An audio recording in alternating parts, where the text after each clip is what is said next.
आप सुन रहे हैं लोटस एवियो हिंदी कहानियां। आइए सुनते हैं रोमांच से परिपूर्ण एक प्यार की कहानी काश, जिसे लिखा है युगल सिन्हा ने और आवाज है श्रीकांत सिन्हा की। भाग 1। राज आज भी हमेशा की तरह समुद्र के किनारे एक चट्टान पर बैठकर उठते मचलते और बार बार पथरीली चट्टानों से टकराते लहरों को एकटक देख रहा था। शाम के समय डूबते सूरज और मचलते लहरों को देखना उसे बहुत भाता था। आसपास के चट्टानों पर कई प्रेमी प्रेमिका अपने तन मन में चलते प्रेमाग्नि को तथा दिल में उठते तूफान को प्रेमालय से शांत करने की कोशिश में लगे पड़े थे। राज एक 34 वर्ष का अविवाहित युवक था। अपने सांवला चेहरा, मुंह से थोड़ा बाहर झांकते हुए दांत और बहुत ही साधारण नाक नक्श की वजह से वो हीन भावना का शिकार था। वो लोगों से बहुत कम ही मिलता जुलता था। खासकर लड़कियों से बात करने में कतराता था और इस वजह से वो अब तक किसी भी लड़की को अपना साथ ही नहीं बना पाया था। उसके दिल में ये बात घर कर गई थी कि आखिर कोई भी लड़की उसका साथ क्यों चाहेगी, उसे अपने जीवन साथी के रूप में क्यों पसंद करेगी। राज जहां बैठा हुआ था, ठीक उसके आगे के चट्टान पर एक लड़की उसी की तरह अकेली, गुमसुम, उदास, अपने ख्यालों में डूबी बैठी हुई थी। उसके चेहरे पर अजीब से असमंजस के भाव थे, जैसे कुछ भी निश्चय नहीं कर पा रही हो। जैसे जैसे शाम ढलने लगी, सूरज डूबने लगा और अंधकार ने अपना पांव पसारना शुरू किया, आसपास के चट्टानों पर बैठे प्रेमी जोड़ा धीरे धीरे वहां से जाने लगे। राज भी वहां से जाने के लिए उठ खड़ा हुआ। ठीक उसी समय उसके आगे बैठी हुई लड़की भी उठ खड़ी हुई। उसने अपने दोनों तरफ दाएं बाएं एक सरसरी नजर डाली। आसपास के चट्टानों पर किसी को ना पाकर उसके चेहरे पर संतुष्टि के भाव आए। राज के ठीक उसके पीछे होने की वजह से वो लड़की उसे देख नहीं पाई। उसने अपने दोनों हाथों को हवा में फैला दिए, एक ठंडी आह भरी और फिर आकाश की ओर प्रणाम की मुद्रा में अपने दोनों हाथ जोड़ दिए। राज को उसके हाव भाव ठीक नहीं लगे। उसके अंतर मन से आवाज आई, शायद कि लड़की आत्महत्या करने वाली है। और शायद, और ऐसा ख्याल आते ही उसने तेजी से अपने कदम उस लड़की की ओर बढ़ा दिए। उस लड़की ने फिर से अपने दोनों हाथ हवा में फैला दिए और जोर से बोली, दुनिया वालों, अलविदा। मगर इससे पहले कि वो समुद्र में छलांग लगा पाती, राज ने उसका एक हाथ पकड़कर जोर से अपनी ओर खींच लिया। दोनों गिरते गिरते बचे, क्योंकि झटके से खींचने की वजह से दोनों असंतुलित हो गए थे। उस लड़की ने अविश्वसनीय नजरों से राज को देखा, क्योंकि उसे इस बात का बिल्कुल भी अंदेशा नहीं था कि उसके अलावा कोई और भी इस जगह पर मौजूद है। राज की नजर जैसे उस लड़की पर पड़ी, वो देखता ही रह गया। लड़की काफी खूबसूरत थी। तीखे नाक नक्श, सुरमई आंखें, पतले होठ, जैसे छलकते पैमाने, काली घटाओं के समान लहराते काले बाल, सांचे में ढला जिस्म, मानो आकाश से उतरी कोई अप्सरा हो। राज को विश्वास नहीं हो रहा था कि इतनी सुंदर लड़की का हाथ उसके हाथ में है। लड़की अपना हाथ राज के हाथ से छुड़ाते हुए बोली, क्यों बचाया मुझे? मर जाने दो मुझे, मैं जीना नहीं चाहती। क्यों नहीं जीना चाहती? क्या करोगे जानकर? शायद मैं तुम्हारी कुछ मदद कर सकूं। क्यों करना चाहते हैं मेरी मदद? राज चुप रहा, क्योंकि अचानक पूछे गए इस सवाल के लिए वो तैयार नहीं था।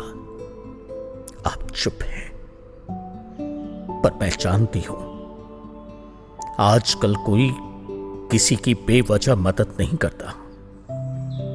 क्या है वो वजह, मैं जानना चाहती हूं। ऐसा कुछ नहीं है। दरअसल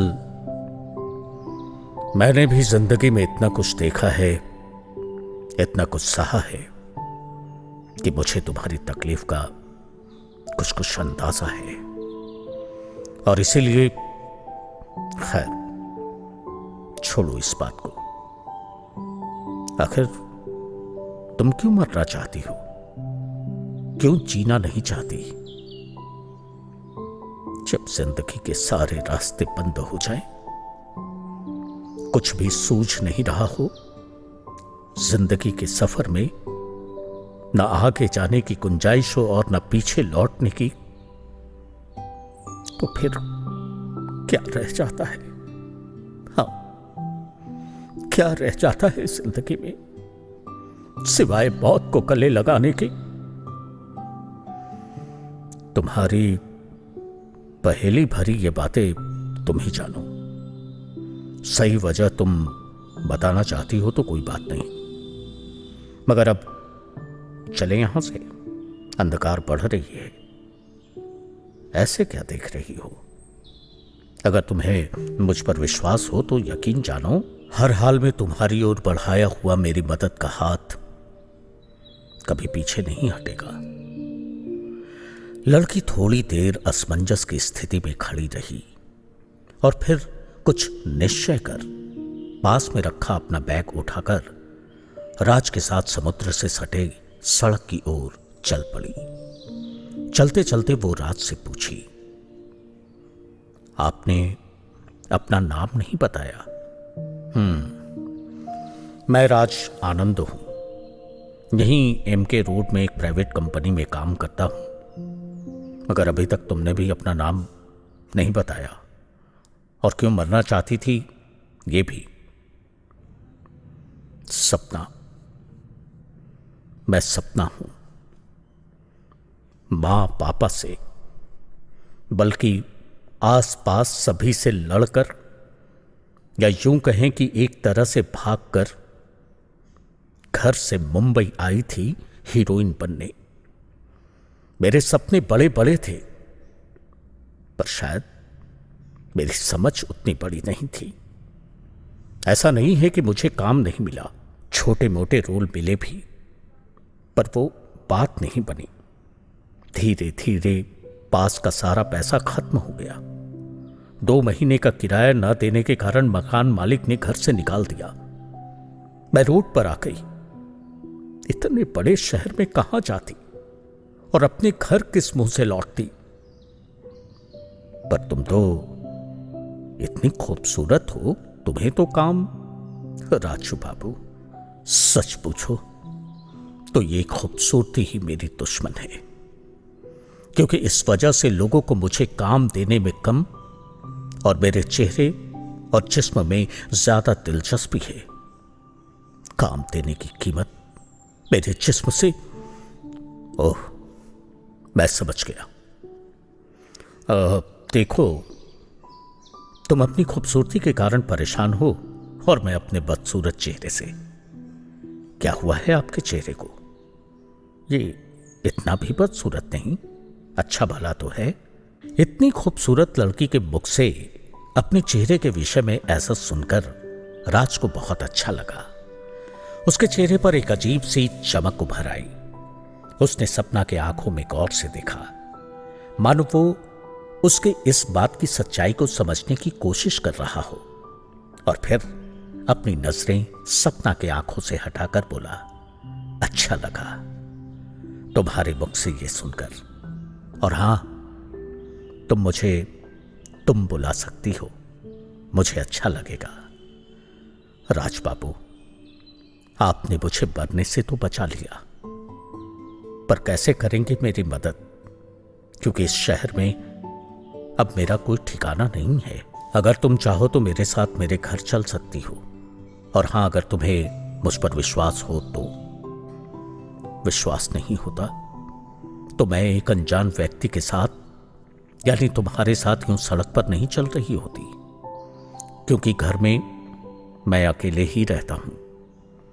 मेरी जिंदगी में कोई दूसरा नहीं है, मैं अकेला ही हूं, नितांत अकेला। क्यों? क्योंकि मैं अनाथ आश्रम में पला हूं। मेरे माता पिता कौन हैं कोई नहीं जानता। Oh sorry.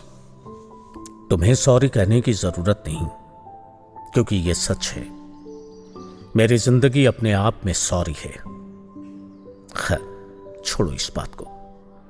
क्या तुम मेरे साथ मेरे घर चल सकती हो?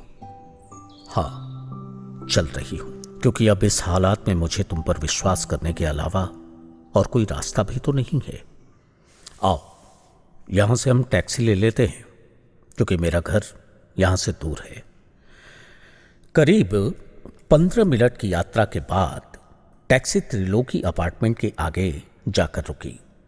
दोनों लिफ्ट से 10वें फ्लोर पर पहुंचे। लिफ्ट से सटे फ्लैट नंबर 1001 का ताला खोलते हुए राज ने कहा, ये रहा अपना छोटा सा फ्लैट, चलो अंदर आ जाओ। ये रहा ड्राइंग रूम, दाईं तरफ बेडरूम है, और बेडरूम से सटा बाथरूम। ये बाईं तरफ किचन, और इससे सटा छोटा सा डाइनिंग टेबल। बस यही है अपना छोटा सा घर। ये छोटा नहीं, मुंबई जैसे शहर के लिए काफी बड़ा है। मैं जानती हूं, मैंने देखा है, और अब तो मुंबई को अच्छी तरह से समझने भी लगी हूं। ठीक है, अगर तुम्हें पसंद है तो अच्छी बात है, तुम इसे अपना ही घर समझो, और जब तक जी चाहे यहां रह सकती हो। ऐसा करो, तुम अपना बैग बेडरूम में रख दो और फ्रेश हो जाओ। तब तक मैं बाहर जाकर खाना का प्रबंध करता हूं, और हां, अंदर से मेन डोर बंद कर लेना। ठीक है, मैं समझ गई। राज के जाने के बाद सपना ने गौर किया कि घर के अंदर ड्राइंग रूम, बेडरूम, किचन, हर जगह सारा सामान अस्त व्यस्त था। सबसे पहले उसने सभी सामानों को सुसंगठित तरीके से सजाया, और फिर स्नान के लिए बाथरूम में चली गई। अभी सपना झरना खोलकर बदन पर पानी डाल ही रही थी कि कॉलबेल बज उठी। अभी वो सोच ही रही थी कि क्या करे कि दूसरी बार कॉलबेल बज उठी। सपना जल्दी से भीगे बदन पर तौलिया लपेटकर मुख्य दरवाजा तक आई और की होल से बाहर झांका। सामने राज खड़ा था। सपना एक झटके से दरवाजा खोली और तेजी से मुड़कर बाथरूम की ओर चली गई। सपना तो खूबसूरत थी ही, उस पर उसके इस रूप की एक झलक, गुलाबी तौलिया में लिपटा भीगा बदन, बालों की लटों से चेहरे पर टपकती पानी की बूंदें, मीठी मुस्कान, ये सब कुछ राज को दीवाना बनाने के लिए काफी था। कुछ देर तक उसकी निगाहें बाथरूम के बंद दरवाजा को न चाहते हुए भी घूरती रही। राज ने किसी तरह अपने दिल में उठते मचलते जज्बातों पर काबू पाया और बाहर से आए सामान को डाइनिंग टेबल पर रख दिया। राज की नजर घर के बदले हुए हालात पर पड़ी। उसने घर के हर जगह, बेडरूम, किचन, सोफा आदि सभी का सरसरी निगाहों से मुआयना किया, मानो ये घर उसका न हो बल्कि वो किसी और के घर में आ गया हो। तभी सपना तैयार होकर बाथरूम से बाहर आई। सपना प्लाजो और कुर्ती में काफी खूबसूरत लग रही थी। राज बहुत मुश्किल से अपनी नजर सपना की ओर से हटाते हुए कहा, तुमने तो मेरे इस फ्लैट को सजाकर सही मायनों में घर बना दिया। दरअसल मुझे अस्त व्यस्त घर में रहने की आदत नहीं है। अच्छी आदत है, मैं अकेले ये सब नहीं कर पाता हूं, लेकिन अब जब तुम आ गई हो और कम से कम जब तक यहां रहोगी, ये घर सही मायने में घर जैसा लगेगा। राज, मुझे बहुत जोर की भूख लगी है। तुम जल्दी से फ्रेश होकर आ जाओ, क्योंकि बातें तो हम बाद में भी कर सकते हैं। राज जब तक फ्रेश होकर आया, सपना खाना गर्म कर डाइनिंग टेबल पर लगा दी। राज ने तारीफ भरी निगाहों से सपना को देखा और कहा, तुम ये सब काम कितनी जल्दी और आसानी से कर लेती हो। हाँ, बचपन से ही मैं घर के काम में माँ का हाथ बटाती थी, मगर अब सब खत्म हो गया। घर से जो मैं भाग कर आई। खैर, छोड़िए इस बात को। राज बाबू, खाना शुरू करें, क्योंकि मुझे जोरों की भूख लग रही है। हाँ हाँ, क्यों नहीं। खाना खाते खाते सपना बोली, राज बाबू, जिंदगी भी अजीब है। मैं आज अपनी दुश्वारियों से तंग आकर आत्महत्या करने की सोचकर घर से निकली थी, मगर हो क्या रहा है, मैं कर क्या रही हूं।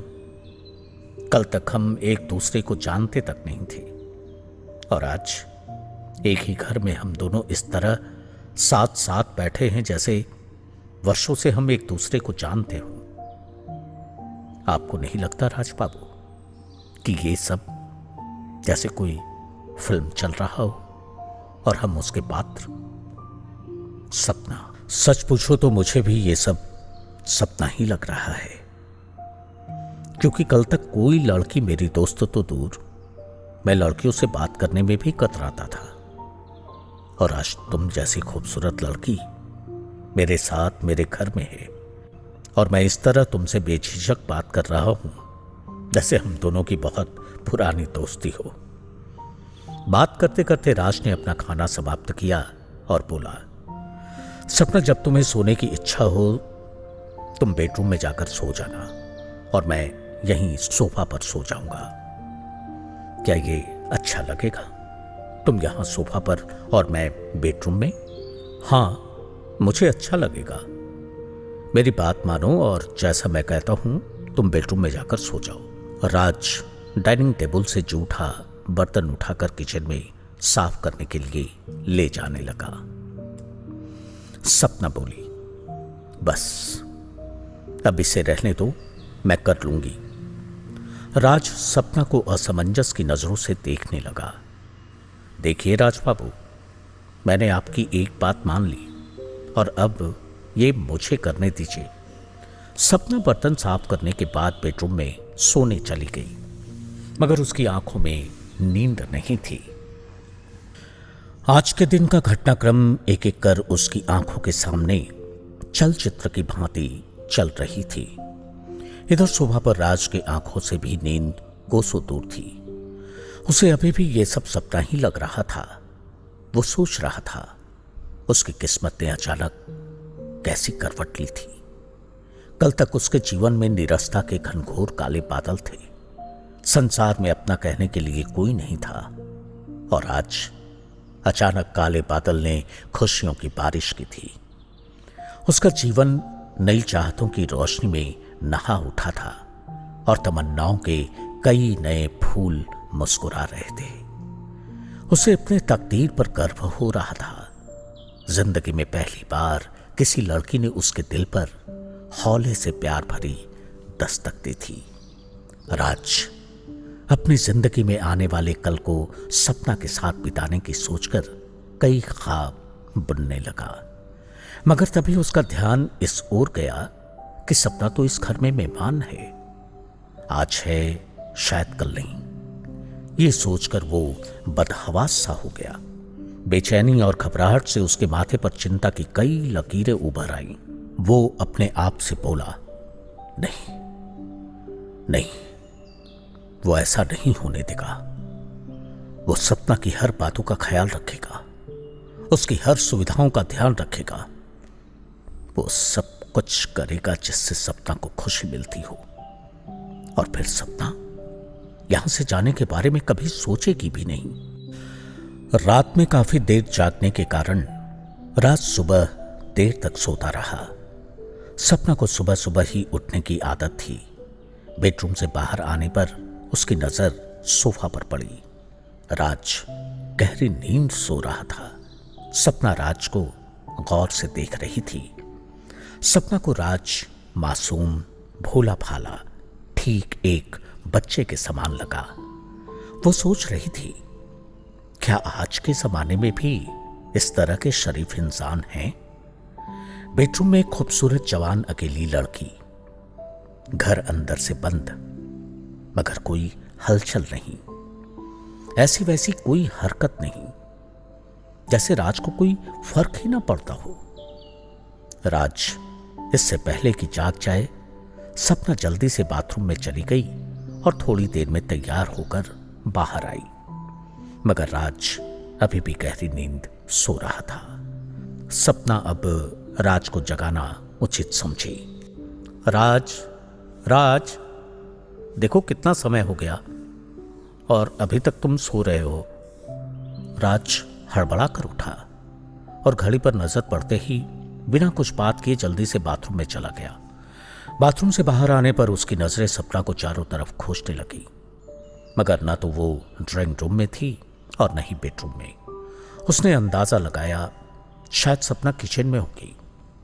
वो मन ही मन मुस्कुराया और बेडरूम में जाकर ऑफिस जाने के लिए तैयार होकर सीधे किचन में चला गया।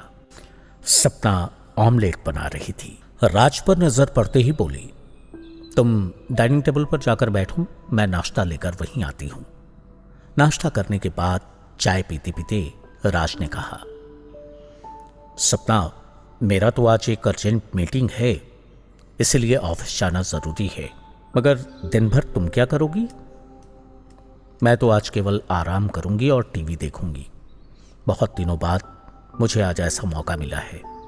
जब से घर से भागकर मुंबई आई हूं, फिल्मों में रोल के लिए यहां वहां चक्कर लगाते लगाते थक गई हूं, इसलिए आज मैं कहीं नहीं जाऊंगी। फिर भी घर की ये दूसरी चाबी तुम रख लो, शायद तुम्हारा जाने का कहीं मन कर जाए। किचन में खाना बनाने के लिए सारा सामान रखा हुआ है, तुम अपने लिए खाना बना लेना। और तुम? मैं तो दोपहर का खाना ऑफिस के कैंटीन में ही खा लेता हूँ और सिर्फ शनिवार और रविवार को ही घर में खाना बनाता हूँ। अच्छा, मैं ऑफिस के लिए लेट हो रहा हूँ, इसलिए अब मैं चलता हूँ। शाम में जब राज ऑफिस से घर आया तो उसने नोटिस किया कि सपना काफी उदास थी। चाय पीते पीते राज ने पूछा, क्या कोई बात है? तुम बहुत उदास लग रही हो। नहीं, ऐसी कोई बात नहीं, बस सोच रही थी कि घर से भागकर मैं यहां क्या करने आई थी और मैं क्या कर रही हूं। क्यों? फिल्मों में रोल के लिए तुम फिर से कोशिश कर सकती हो, शायद कोई बात बन जाए। ऐसे मैंने तुम्हारे लिए अपने ऑफिस के एक दोस्त से बात की है। दरअसल उसका बड़ा भाई फिल्मों में काम करता है। देखो, अगर तुम्हारी किस्मत ने साथ दिया तो शायद तुम्हें कोई काम मिल जाए। राज, तुम इतना कुछ मेरे लिए कर रहे हो, कैसे मैं तुम्हारा ये एहसान चुका पाऊंगी? देखो सपना, आइंदा इस तरह की बातें मत करना, क्योंकि सच्ची दोस्ती में इस तरह की बातें करना बेमानी है। सपना के दिल में राज के प्रति और सम्मान बढ़ गया। डिनर के वक्त राज और सपना अपने अपने बचपन की बात, राज अपने अनाथ आश्रम की और सपना अपने घर की बात करने लगी। सपना ने बताया कि उसका एक छोटा भाई है जो अपनी पढ़ाई कंप्लीट कर नौकरी के लिए बहुत से कंपनियों में इंटरव्यू दे रहा है। राज ने पूछा, तुम्हें कैसे पता? क्या तुम्हारी बात अपने घर के लोगों से होती रहती है? मेरे घर वाले बात करना तो दूर, अब मेरे नाम से भी नफरत करते हैं राज बाबू। जब से मैं घर से भाग कर आई हूं, उन्होंने मुझे मरा हुआ मान लिया है। वो तो मेरी एक सहेली रंजना है जो मेरे घर के ठीक बगल में रहती है और उसका मेरे घर में आना जाना भी है। उसी से सब पता चलता रहता है। खाना खाने के बाद दोनों आसपास सोफा पर बैठ गए और बातें करने लगे। राज इससे पहले कि सपना से कुछ और पूछ पाता, उसके मोबाइल की घंटी बज उठी। हेलो, कौन? दीपेश, हाँ बोलो। हाँ हाँ। अरे वाह, अरे यार तुमने तो कमाल कर दिया। हाँ हाँ जरूर। मैं कल कल ही सपना को भेज दूंगा। अच्छा, सपना को कहाँ जाना है, किससे मिलना है, ये तुम सारा डिटेल एसएमएस कर दो मुझे, ठीक है? ओके, बाय यार, थैंक्स। सपना, तुम्हारे लिए खुशखबरी है। फिल्मों में काम करने के लिए तुम्हारे लिए ऑफर आया है। कल तुम्हें एक रोल के सिलेक्शन के लिए बुलाया गया है और मुझे उम्मीद है कि तुम्हें काम मिल जाएगा। सपना राज के हाथ को अपने हाथों में ले ली और अश्रु भरे नयनों से राज की आंखों में देखते हुए बोली, तुम सचमुच मेरी जिंदगी में फरिश्ता बनकर आए हो राज। राज सपना के होठों पर उंगली रखते हुए बोला, बस अब और कुछ मत कहना। सच तो यह है कि तुम्हारे लिए कुछ करने में मुझे बहुत अच्छा लग रहा है और उस दिन मैं सबसे ज्यादा खुश होऊंगा जब तुम बहुत बड़ी स्टार बन जाओगी। सपना, तुम वादा करो, चाहे कुछ भी हो जाए, कैसी भी परिस्थिति क्यों ना हो, तुम फिल्मों से किनारा कभी नहीं करोगी, क्योंकि मुझे यकीन है कि एक दिन तुम फिल्म जगत की बहुत बड़ी स्टार बनोगी और मेरी खुशी के लिए तुम्हें यह वादा निभाना ही होगा। और राज ने अपना हाथ सपना की ओर बढ़ा दिया।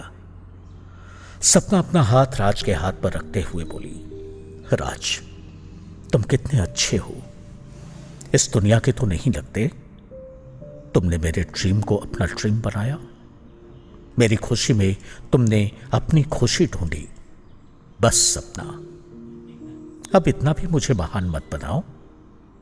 अब तुम भी जाकर सो जाओ और मुझे भी अब सोना चाहिए, क्योंकि कल तुम्हें स्टूडियो जाना है और मुझे ऑफिस। सपना बेडरूम में सोने के लिए तो चली आई, मगर उसे इस बात का बहुत बुरा लग रहा था कि वो बेडरूम में आराम से बेड पर सो रही है और राज सोफा पर। उससे रहा नहीं गया। वो बेडरूम से बाहर आई और राज से बोली, राज बेड तो इतना बड़ा है, हम दोनों आराम से उस बेड पर सो सकते हैं। तुम एक किनारे और मैं दूसरे किनारे, फिर भी बीच में काफी जगह रह जाएगी।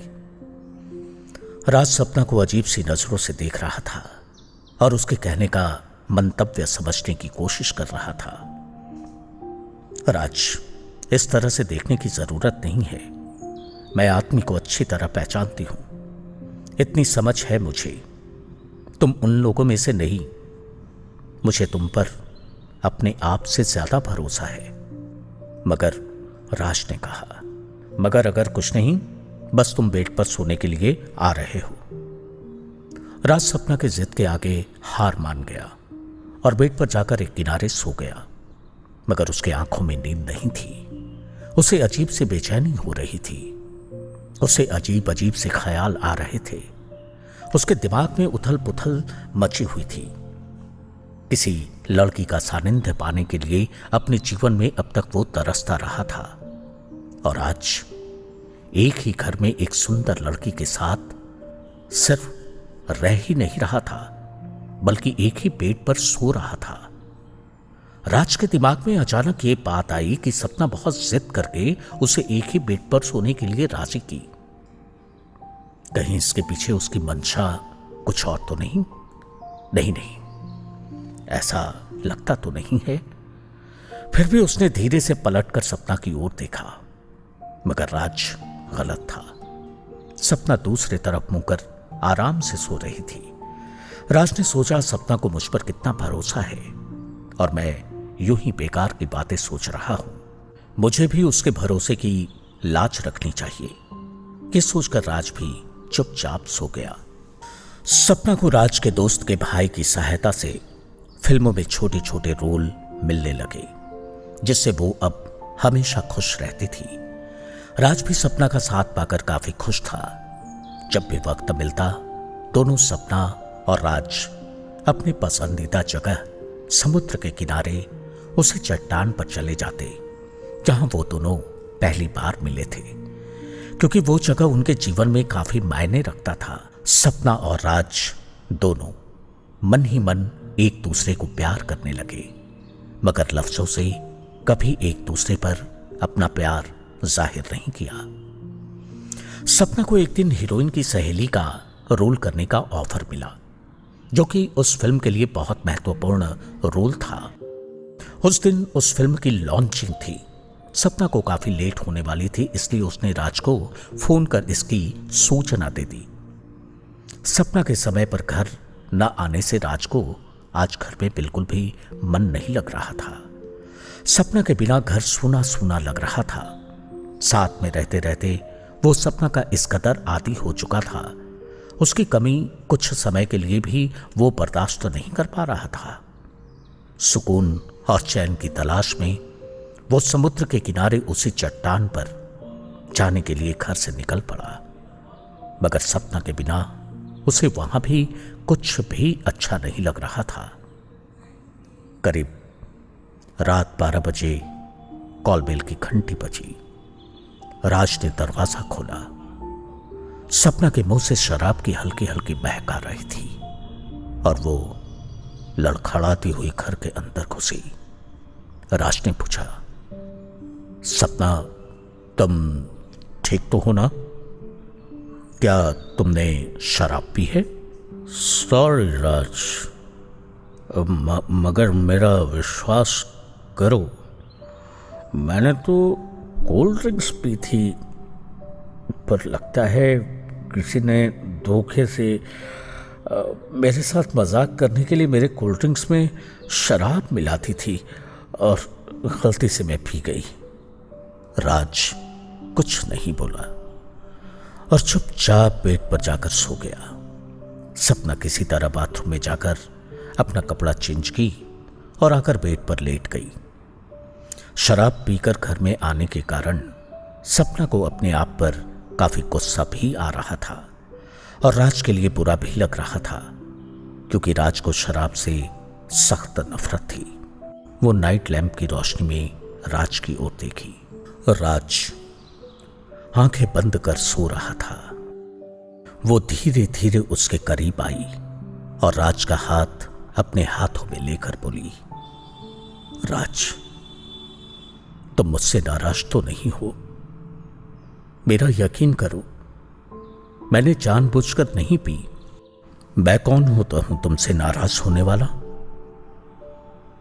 सपना राज के सीने से लिपटते हुए बोली, नहीं राज, ऐसी बात मत करो, मुझसे नाराज होने का तुम्हें पूरा हक है। सपना की गर्म सांसें, शराब के नशे में बहकी हुई नशीली आवाज और उसके जिस्म से आती हुई जवानी की भीनी भीनी खुशबू राज को मदहोश किए दे रही थी। उसके दिल की धड़कन तेज हो गई। वो समझ नहीं पा रहा था कि ऐसी हालात में वो क्या कहे या क्या करे। मानो उसका दिमाग काम करना बंद कर दिया हो। इससे पहले कि राज कुछ समझ पाता, सपना ने अपने होठ राज के होठ पर रख दिए और फुसफुसाई, राज, तुमने मुझे माफ कर दिया ना? राज भी उसी तरह फुसफुसाते हुए बोला, हाँ बाबा, कर दिया। इतना सुनते ही सपना ने राज के होठों को अपने होठों के बीच कस कर दबाते हुए बोली, मैं एक बार फिर तुमसे सॉरी बोलती हूं, और राज से अलग होकर बेड के दूसरे किनारे सो गई। धीरे धीरे सपना फिल्मों में अपना पैर जमाने लगी। लोग उसके द्वारा अभिनीत रोल को पसंद करने लगे। एक दिन उसे बड़े बैनर के अंतर्गत हीरोइन के रोल के लिए ऑफर मिला। वो बहुत खुश थी। राज भी उसके तरक्की से काफी खुश था। सुबह में जब राज ऑफिस के लिए निकलने वाला था, सपना राज से बोली, राज, हो सकता है आज रात को लौटने में मुझे काफी देर हो जाए, क्योंकि आज उसी नई फिल्म की लॉन्चिंग पार्टी है जिसमें मुझे हीरोइन का रोल ऑफर किया गया है। तुम खाना खाकर सो जाना, मेरे लिए इंतजार मत करना, क्योंकि मैं खाना खाकर ही आऊंगी। फिल्म यूनिट की गाड़ी मुझे छोड़ने जाएगी और मेरे पास दूसरी चाबी है ही। मैं आकर सो जाऊंगी। मैं अब तुम्हें डिस्टर्ब नहीं करना चाहती। राज को सपना की ये बात कि मैं अब तुम्हें डिस्टर्ब नहीं करना चाहती अच्छी नहीं लगी, मगर वो ऑफिस के लिए लेट हो रहा था, इसलिए कुछ और ना कहकर बोला, ठीक है, मैं ऑफिस के लिए लेट हो रहा हूं, इसलिए निकलता हूं। रात काफी हो चुकी थी, मगर सपना अभी तक घर नहीं लौटी थी। सपना के बिना राज को घर काटने के लिए दौड़ रहा था। मन बहलाने के लिए वो टीवी देखने लगा, मगर उसमें भी उसका मन नहीं लगा। उसने सोने की कोशिश की, मगर नींद उसकी आंखों से कोसों दूर थी। देर रात करीब 2 बजे कॉल बेल बजी। राज ने दरवाजा खोला। सपना पूरी तरह नशे में धुत घर के अंदर आई। वो किसी तरह चल पा रही थी। राज सहारा देकर सपना को बेडरूम की ओर ले जाने लगा। सपना अपने बदन का पूरा भार राज के कंधे पर डालते हुए बोली, सॉरी राज, कॉल बेल बजाकर मैं तुम्हें डिस्टर्ब नहीं करना चाहती थी, मगर क्या करें, मुझसे डोर लॉक खुल ही नहीं रहा था। राज कुछ नहीं बोला। उसे बिल्कुल अच्छा नहीं लग रहा था, क्योंकि सपना आज फिर शराब पीकर आई थी। सपना बेडरूम में पहुंचकर राज से लिपट कर खड़ी रही और बोली, राज, तुम कुछ बोल नहीं रहे हो। देखो, मुझसे नाराज मत होना। मैं क्या करूं? फिल्मों में काम करने के लिए, फिल्म जगत में बने रहने के लिए, लोगों के बीच अपनी पहचान बनाए रखने के लिए ये सब करना पड़ता है। वो तो ठीक है सपना, मगर सपना राज से अलग होकर बोली,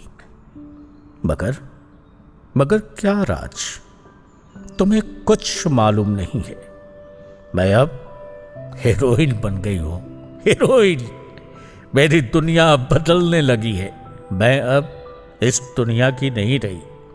लोग अब मेरे आगे पीछे घूमने लगे हैं। आज पार्टी में सबकी निगाहें मेरी ओर थी, मानो ये पार्टी मेरे लिए ही रखी गई हो। सभी बड़े बड़े लोग मेरे साथ नृत्य करने के लिए ललायत हो रहे थे, मगर मैं और फिर सपना नशे की हालत में बेड पर गिर गई और सो गई। राज थोड़ी देर तक सपना को यूं ही देखता रहा। सपना की ये बातें सुनकर कि अब वो इस दुनिया की नहीं रही, राज पूरी तरह से विचलित हो गया। ये ख्याल आते आते कि सपना धीरे धीरे उससे दूर हो रही है, उसने महसूस किया कि उसके अंदर कुछ टूट सा रहा है। एक लड़की उसकी जिंदगी में आई भी, तो कब तक उसका साथ बना रहेगा? वो कुछ तय नहीं कर पा रहा था। उसके अंदर एक ऐसी आग लगी थी जो मानो उसके संजोए हुए सारे अरमानों, तमन्नाओं और सपनों को, जो उसने आने वाले कल के लिए देखे थे, सबको जला देना चाहती हो। दिल तड़प रहा था। दर्द भरी कराह से आत्मा छलनी हुई जा रही थी और आंखों से आंसू झर झर बह रहे थे।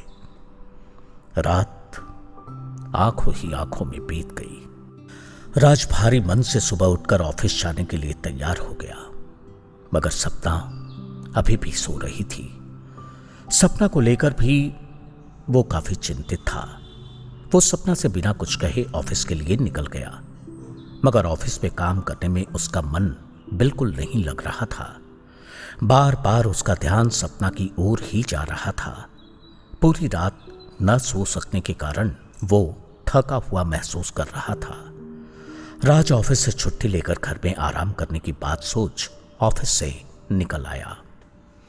त्रिलोकी अपार्टमेंट पहुंचकर राज ने पाया कि उसके फ्लैट का दरवाजा ना तो अंदर से बंद था और ना ही उसमें लॉक ही लगा हुआ था। घर के अंदर से सपना की किसी से बात करने की आवाज आ रही थी। राज समझ नहीं पा रहा था कि आखिर इस वक्त सपना के साथ कौन हो सकता है। राज ने बहुत धीरे से दरवाजा हल्का सा खोला और अंदर देखने की कोशिश की। सामने नजर पड़ते ही राज सन्ना रह गया। घर के अंदर कौन था? सपना किससे बात कर रही थी? दरवाजा खोलते ही घर के अंदर आखिर राज ने ऐसा क्या देखा कि वो सन्न रह गया? ये सब जानने के लिए सुने इसके आगे की कहानी